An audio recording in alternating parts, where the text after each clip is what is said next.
Welcome to New Orleans, aka the Big Easy. Located on the banks of the Mississippi River, New Orleans is world-renowned for its music, its cuisine, and its history.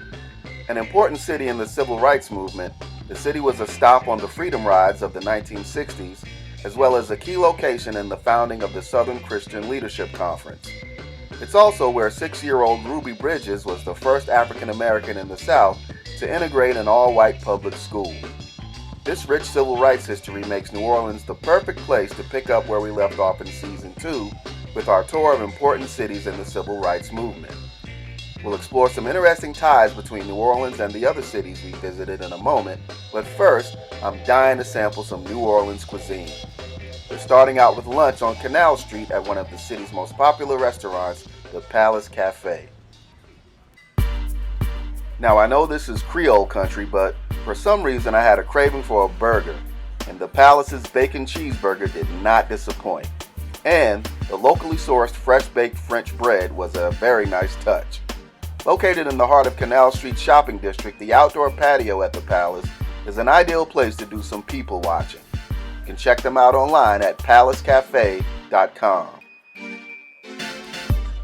Just a few steps from Canal Street is New Orleans' famous French Quarter. As it happens, I was in town during the French Quarter Festival, so I was able to catch some great live jazz.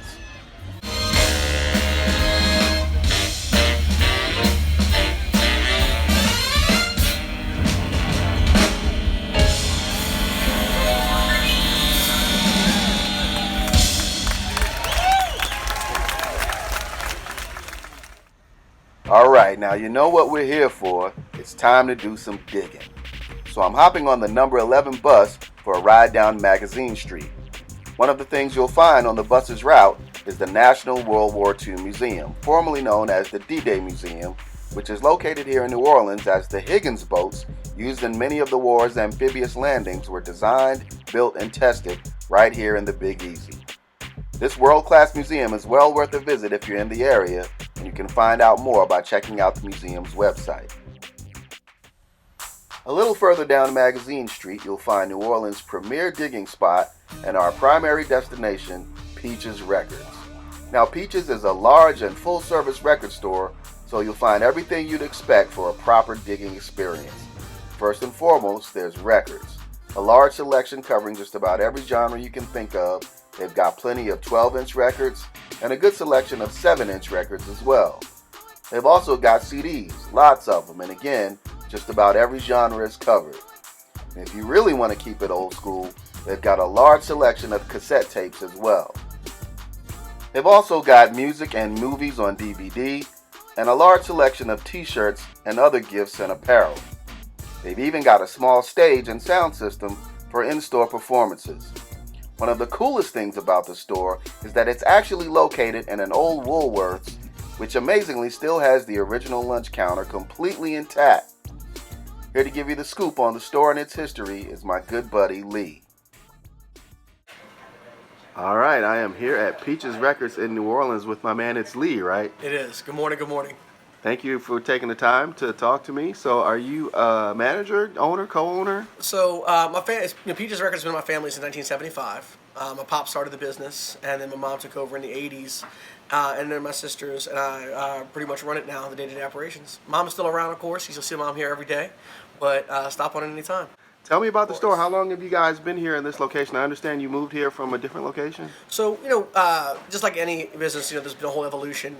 And like I said, my dad started in 1975, and there were a bunch of different kind of, incarnations. I mean, we had 8 stores at one time, all over the city. And, after Katrina, we moved to the French Quarter for a decade. And I think, as far as I know, we're the only mom and pop record shop to move into a big box. And we took over the old Tower Records on North Peter Street for a decade. And we've been here right about 2 years, almost 2 years now. A lot of interesting ties. I noticed that the building here actually used to be a Woolworth. So I don't know if I mentioned this to you, but I actually went to college in Greensboro, North Carolina. No way. And that's Historic. where my grandmother's from. Wow. So yeah, so a big time there. And as a matter of fact, there used to be at one time a Peaches Records in Greensboro. I don't know if that's all affiliated with you guys, but It's an amazing coincidence. It's weird how things come full circle. This wasn't old Woolsworth. That's kind of a big deal to us, you know. And it's cool taking over an old neighborhood retail space and like, you know, and helping, you know, like areas come back and not have vacancies. But this is a monster. You know, we're in a 15,000 square foot store right in the smack of, you know, the heart of New Orleans, uptown New Orleans. Our Magazine Street, probably the biggest, the largest local shopping district in town. But the fact that it was old Woolsworth means a lot to us. So we kind of moved heaven and earth to keep the counter here. The original Greensboro counter, as far as I know, is in the Smithsonian in D.C., where, you know, where you're from. Right, another interesting tie-in. Right? I know, it just keeps going.